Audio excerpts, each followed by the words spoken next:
going on, everybody? Coach Ace back at you.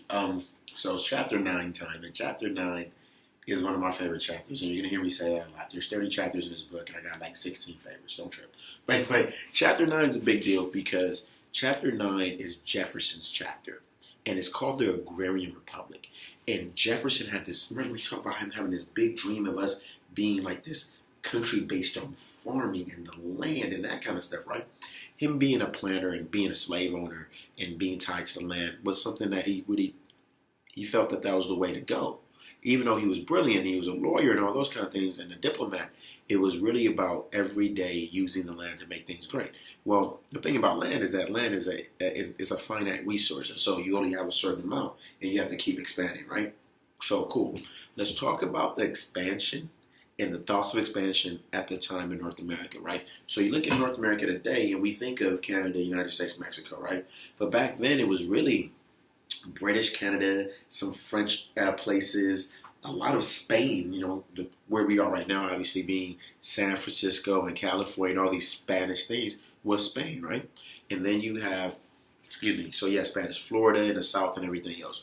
And we didn't talk about this much in class, but the Russians were there. Now remember, you're going to find out that we buy Alaska from Russia in 1867, right? And so the Russians are in North America, the British, the French, and obviously the early United States. And so we have the whole middle to western part of the country being occupied by the French, the British, and the Spanish. Now, just a few things that are happening. In the early 1800s, the Spanish colonies are about to declare independence. Yep. By 1820s, all the old Spanish colonies are going to be independent Latin American, South American states. Mexico is going to exist. Yes, Grito de Dolores, right? You're going to have Bolivia exist. Peru's going to exist. So there's going to be all of this tension between the Spanish people in Spain controlling the colony and the whites in the Spanish colonies. It's going to look a lot like the American Revolution, where you're going to have a bunch of white guys mad about paying taxes who still own slaves. It's going to look very, very similar, all right? Now, that's what's happening in the whole continent. Well, Jefferson sees this and says, look, we have to grow and we have to get better. Guess how we're going to get better? Well, we're going to buy Louisiana. Louisiana is going to make us this big, giant country. It is not constitutional. Jefferson buying the Louisiana Purchase is not constitutional, and in fact goes against what he says. He's a strict interpretation of the Constitution. It doesn't say the president can go buy stuff. It doesn't. It does not say that in the Constitution. And so it actually goes against what his strict interpretation is. And remember the assignment that we did about that and whether him being strict versus broad. Now, a broad interpretation person, someone like Alexander Hamilton, who says that there are implied powers. It may not necessarily say so, but yes, you can do it. Buying Louisiana is a big, giant deal. It's a big, giant deal physically because of all the land that we get. It's a big, giant deal politically because we start to rub up even closer against Spanish North America. And now they start to feel that we're going to do some things that they don't like, and we're starting to have tensions there. Right? It's a big deal economically because now we have New Orleans and we can trade through the Caribbean and go south and have a southern port. But it's also a big deal constitutionally because it sets in stone or on paper, or whatever you want to call it, legally, that there are going to be implied powers and the president can do certain things that he hasn't done before, or the federal government can use the Constitution and the Constitution is more flexible. Okay? So that's why Louisiana is so important. Remember those reasons, all right? Replay the video. I know I went fast. Sorry about that. Now, another thing about Jefferson's presidency that's a big deal is Marbury versus Madison. Now, we've done a lot of work on Marbury versus Madison. What I want you to walk away with knowing that that's the birth of judicial review. That's the birth of the Supreme Court being the part of the three branches that can say that a law is constitutional or not constitutional. Walk away with that. When you walk away with that, you'll be good. You may not be able to write a big giant essay about it, but you know that fact and you can move on, all right? So remember, it was John Marshall who made the decision. Why is Marshall important? Because he is the head of the Supreme Court for 30 something years. And in that 30 years, you have Marbury versus Madison, you have McCulloch versus Maryland, and he starts to make the federal government, because he's a federalist, he makes the federal government and he makes the Supreme Court stronger. Marshall makes the federal government and the Supreme Court stronger. Judicial review. Remember that, team. All right? Now, with all that happening, guess what? Everything is not happiness and roses for Jefferson. Everything isn't just buying Louisiana, making money, and sending Lewis and Clark out with Sacagawea to go find land and go to Oregon and all that. Not all that. First off, the French and the British just won't stop fighting. I mean, come on, dog. I remember in world history, you guys saw them fight the 100 Years' War that took like 115 years or 30 years. They just always are fighting each other. Fine. But guess what? The United States now is a major Atlantic player. We're part of the whole Atlantic Triangle, and we become a part of this war. Well, we don't want to be involved in the war at all. And so our mission is saying this. We're going to do this thing called an embargo act. Embargar in Spanish, to stop. So we're going to stop. We're not going to let any British goods in. And we're thinking if we embargo and don't let them bring things in, well, first off, we can be strong and have our own industries inside the country.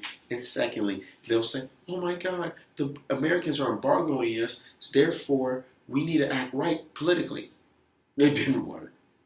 The Embargo Act pretty much put us in a position where the British were still impressing our soldiers, making our soldiers fight for them on the seas. They were still sinking American ships and doing all kind of things that were, against pretty much peaceful relations. And we still weren't getting British goods in our system, and we weren't in a position where we were industrial yet. So we actually lose out. Embargo Act 1807 is actually bad for us. We want to use our power. We want to say, no, you can't bring it. You can't bring anything in. And we think that's going to hurt the British. And in fact, it ended up hurting us. All right. So it was a total failure, and our economy was devastated. And so by 1809, we have to repeal it. All right. So it was repealed right when Jefferson leaves office in 1809. Right. So that becomes the major issue of Jefferson's Embargo Act. Now, let's talk about Indian policy. We weren't supposed to take Indian land unless we had it through a treaty. Remember that whole Intercourse Act, 1790 from chapter 8? Yeah. But then we just go in there and start stealing stuff. It's just the thing. It's just what it is. We start taking things. And we start taking land because they have gold, because it's great to plant tobacco. It is greed all over again. I'm not going to sugarcoat any capacity. Now, another thing that Jefferson wanted to push was to civilize the Native Americans. Well, it's not really to civilize them. It's to assimilate them into white culture. You can't say that your culture is better than another culture. You just can say that you want the person to act like you. And so that's what ends up happening. So Jefferson actually pushes to civilize the Native Americans by teaching them how to read and write English, being Christians, that kind of thing, right? And in fact, they end up becoming 5 civilized tribes. We'll see this again in chapter 11 when we talk about the Cherokee and Indian removal and how whitewashed or assimilated these civilized tribes become. But that's about 20 years down the line, right? So, of course, of course the Native Americans are not going to be happy about that. Native Americans are not going to be happy about all their land being taken and the Americans pretty much just ransacking them for their property, right? So what ends up happening is that you have a famous Indian fighter and negotiator called William Henry Harrison. Okay, William Henry Harrison ends up becoming president later down the line. But the way he's called an old Tippecanoe. And what he ends up doing is that he fights Tecumseh. Tecumseh is a Native American chief, and he ends up having a lot of resistance against the Americans, but isn't able to win. All right, and that's what pretty much happens to most Native Americans in this situation. They fight, and what ends up happening is the Native Americans end up losing in the long run, right? But the thing about Tecumseh, and his brother, who is the spiritual leader of the tribe, is that they coalesce or bring together Native American groups from different bands and different tribes and different Native American tribes to fight. And so that's why Tecumseh is so important. Again, he's Tecumseh. That's how you say the name. You see it. He's important. So Tecumseh, Native American, resist the whites moving in, but cannot beat them militarily. William Henry Harrison is the guy who ends up winning military for the whites, okay? Now, War of 1812. Dude, we've done a lot about War of 1812. I'm going to kind of move quick through it.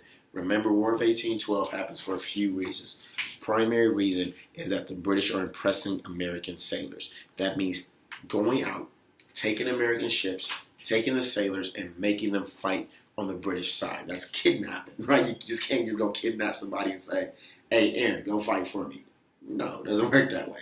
So impressment is a big deal. Obviously, you have, excuse me, the British just kind of treat the Americans as if, like, not even little brother status, but like don't even exist status, just real economic and military bullying. And the Americans don't want to stand for it. Now, in the same regard, you're going to have a situation where the British are going to also have Native American allies. Just like in the War of Revolution, you have the British having Native American allies. You're going to have Native American allies for the British in the War of 1812. All right? And so during the War of 1812, we saw the political cartoon where you can see the Native American scalping Americans for the British, right? And so who is going to really want to fight this war are going to be the people who deal with natives the most. Who's dealing with natives the most? The people in the South and in the West. And they're called the Warhawks. So the Warhawks are all about, look, great. We don't like the British because they're stopping us from trading. Because in the South, you got all this cotton and tobacco that needs to be sent across the world to get traded. So boom, I want to fight that war. They also want to fight the war because they see the Native Americans coming in and taking land and scalping people and all these crazy stories of atrocities. So they really want to fight this war. The people in the North are like, no. The Embargo Act didn't work. And whenever we try to fight the British through the sea, through the Navy, or we try to fight them through trading, we always lose. Let's just be friends with them. Matter of fact, we do manufacturing in the North, and we deal very well with the British because we get all our goods from the British. And so it becomes this kind of fight between the two groups, okay? And it culminates in this thing called the Hartford Convention. In the Hartford Convention, actually, the people in the North, Hartford is in Connecticut, a lot of folks in the North actually want to secede or remove themselves from the country because they're arguing that, no, we cannot fight this war. Whatever. We all know the war gets fought. It's a 3-year war, and it's pretty much a tie. The Americans barely win, and it ends in something called the Treaty of Ghent. All right? The big deal is the British finally say, okay, United States, you are independent, and we're not your mom, we're not your dad, we're not your big brother. We can look each other in the eye as equals, right? So it becomes that kind of a political thing. They actually end up becoming allies after this, which is weird. It's almost like you fight somebody and you're cool. that's what ends up happening. So another big thing that happens in the War of 1812 is Andrew Jackson, my boy Ajax, gets on the scene. So what happens is that it's the Battle of New Orleans, 1815, and Ajax wins against a group of Native Americans supported by the British in New Orleans. He frees New Orleans, right? Remember back Jefferson wanted to get New Orleans from the French anyway. So you have a situation where Ajax now becomes known as a great Indian fighter. And actually, Battle of New Orleans happened after the treaty was signed. And so the war is really over, but it brings him onto the scene as a great fighter. So that's pretty much what happens in that regard. Now, we got to talk about a couple of things. Era of Good Feelings, and then we're going to finish up with the American system. Era of Good Feelings is pretty straight freaking forward. It is Monroe's presidency. Madison Monroe, by the time those two gentlemen become president, guess what? There are no Federalists. There's no opposition. There's no opposition party. And now you're in a position where you can make laws. Think about what President Obama had to go through the last 8 years. President Obama wants to say this, and the Republicans are like, no, because we have the House and we have the Senate. Well, guess what? It's only Democrat and Republicans everywhere. Everything these presidents want to do, they're not going to get a lot of, what's the word I'm looking for? Opposition. So it's the era of good feelings.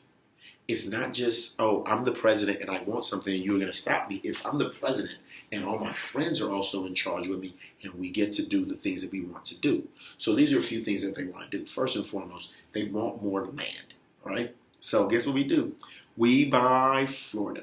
We buy Florida from Spain. It's called the Adams-Onis Treaty because John Quincy Adams, JQA, gets the treaty from a Spanish guy named Onis. Boom. We also, there's this little area on like around Minnesota-ish, South Dakota-ish, whatever. North and South Dakota, Minnesota. It doesn't matter too much, but we actually signed a treaty with the British in 1818 to get that area, right? So we're getting more and more land, right? And then guess what? We lose our collective minds. I know this is not academic, but I think it's one of the craziest things I've ever heard of. The United States sends a letter, a document, a doctrine, a Monroe Doctrine to Europe that says, hey, you guys, if you don't already have a piece of land here in the Western Hemisphere, in North and South America, if it ain't yours, don't come over here. Whoa.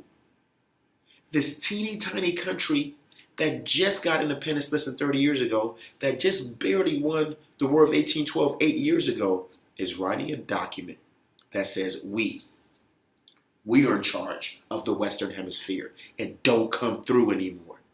Whoa. It's crazy. It's crazy because the Russians are in Alaska. You can't tell them what to do, supposedly. The Spanish are still fighting a war for control of Mexico and Peru and the rest of Latin America that they're slowly losing. They want to be over there. And it's wild and it's crazy, but it works. The Monroe Doctrine is written by John Quincy Adams, and it's the first step that the United States takes to being a global power, because they're saying that we will support revolution. We will support our brothers and sisters in North and South America to stay away from European tyranny. It is us trying to expand our tentacles, in a sense, of our control over the Western Hemisphere. It is a beautiful document. Again, it's called the Monroe Doctrine, but it's written by the Foreign Secretary, the Secretary of State, and his name is John Quincy Adams. It puts John Quincy Adams in a position where when he runs for president, it kind of looks a little better. He still loses, but whatever, we'll move on. So, remember, the Monroe Doctrine, John Quincy Adams writes it. It says the United States is going to protect North and South America. Europe, stop coming over here. The primary group that's going to protect that is going to be the British. The British are okay with it because the British know that they have British Canada and they're fine. Americans are not going to try to go over there, and now we're actually becoming allies. So remember on the quiz, we were really confused and we thought that the British were going to hate it. No, that's all over. All right. Let me see. What else did JQA do? JQA got us. Yeah, he got us the Brush-Bagot Treaty with the British in 1717 and 1718. We set the U.S. border with Canada at the 49th parallel, and it's still that same border today. And we got the Monroe Doctrine, right? And what ends up happening is that, again, in the Monroe Doctrine, the United States did not have the power initially to stop people from coming over, but the British did, and we were allies, and they helped us out with that, right? And that's pretty much it. Now, last thing, Panic of 1819. Guess what? You have a war, and sometimes during wartime, everything's good, and then right after wartime, things get bad. All right, so Panic of 1819 is our first major financial crisis, right? What happens is that we had a lot of bad loans and a lot of bad land purchases, right? People were buying land, but what ended up happening was people were buying land that was bought by 3 or 4 people. The value of the land was super low, all right? And also, there was a situation where our protective tariff was not working. Our protective tariff wasn't working in the sense that, excuse me, that we were charging the British and other people a lot of money to come into our system. They wouldn't bring goods into our system. Again, sometimes tariffs work, sometimes tariffs don't. The primary reason why this tariff did not work is that the Americans did not have a strong industrial system yet, and so the tariff doesn't work. All right, now, so that's the Panic of 1819, our first major crisis. Now, last thing is Missouri Compromise. I did not do a great job in class about Missouri Compromise, but let's talk through it real simple and real easy. Maine wants to become a state. Maine's in the north. Missouri wants to become a state, and technically Missouri's in the north. If Missouri and Maine both come into the country as northern free states, that would put the South in a position where they have less people in the Senate. If they have less people in the Senate, the House and the Senate could put in place a law that says no slavery. They become nervous. They mean the South. So the South argues that if Maine becomes a state, then slavery has to be extended to Missouri. And so the compromise is that there is a line that's created right below Missouri.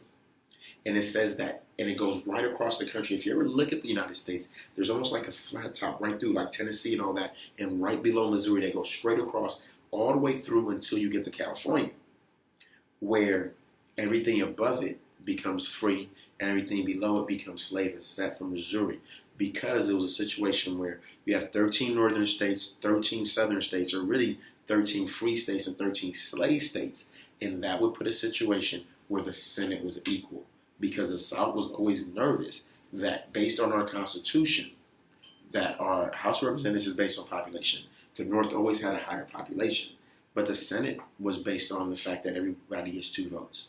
So at least they'd be in a position where they can always, in the Senate, stop the House of Representatives from ending slavery. So that's why part of the reason why the Missouri Compromise happens. The Missouri Compromise does not stop the fighting between the North and the South.